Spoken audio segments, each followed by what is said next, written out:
Hello friends, मेरे channel में आपका स्वागत है।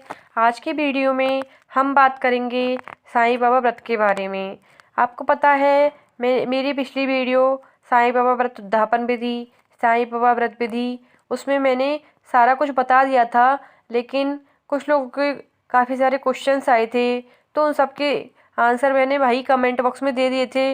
लेकिन फिर भी मैं एक वीडियो बना देती हूँ जिससे जिसके मन में भी जो भ्रम हो वो दूर हो जाए।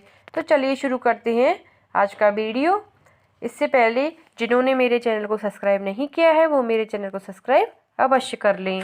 तो देखिए, मेरे पास क्वेश्चंस आए थे कि जैसे कि उद्यापन के दिन क्या खाएं। तो उद्यापन के दिन जो भी आपने घर में खाना बनाया है आप वही खा सकते हैं। आप ऐसा नहीं है कि उद्यापन के दिन कुछ अलग खाना है।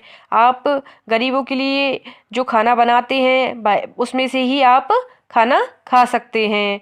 ऐसा नहीं है कि आप कुछ अलग खाना है।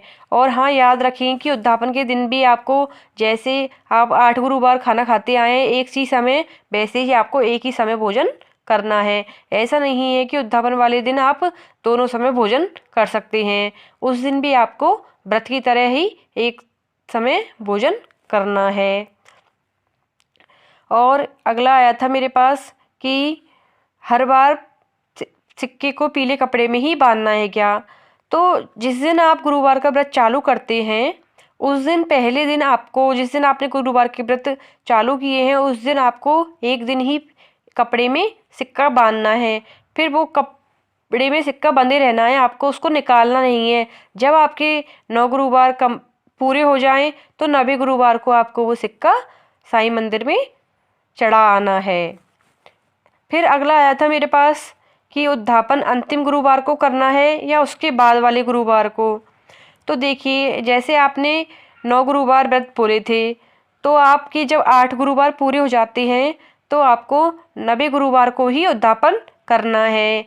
यदि आप किसी कारणवश 9वें गुरुवार को उद्यापन नहीं कर पाते हैं तो वो आप गुरुवार छोड़ दीजिए, या आप जब भी आप उद्यापन करना चाहें तो आप जब तभी उद्यापन कर सकते हैं। ऐसा नहीं है कि 9वें गुरुवार को ही आपको उद्यापन करना है।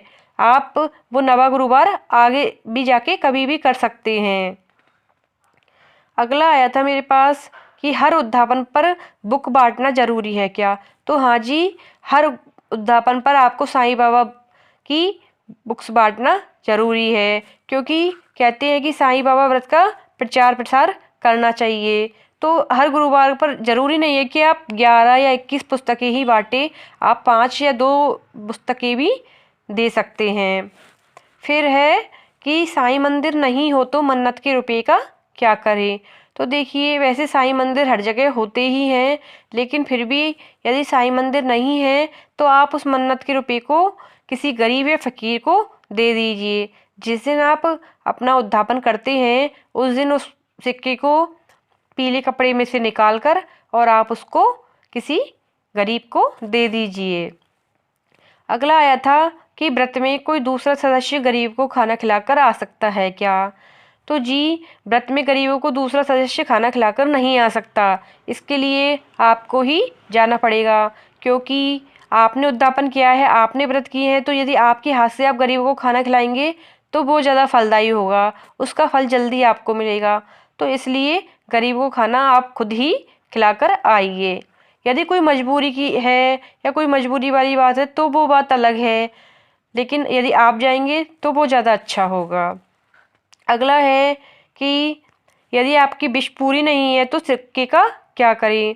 तो देखिए, अगर आपकी विश पूरी नहीं हुई है तो आप दोबारा व्रत कर सकते हैं। आगे व्रत आप एक बार, जब आपने 9 गुरुवार बोले हैं तो आप वो व्रत करके और उसका उद्यापन कर दीजिए। फिर आपको लगता है कि नहीं, मेरी विश पूरी नहीं हुई है, मुझे दोबारा व्रत करनी है, तो आप दोबारा व्रत चालू कर सकते हैं। और जो पहले वाले व्रत का कॉइन था उसको आप मंदिर में ही चढ़ा आइए। और जब आप दोबारा व्रत चालू करें तो अच्छे से नियम पूर्वक पूजा करके और अच्छे से पूजा कीजिए।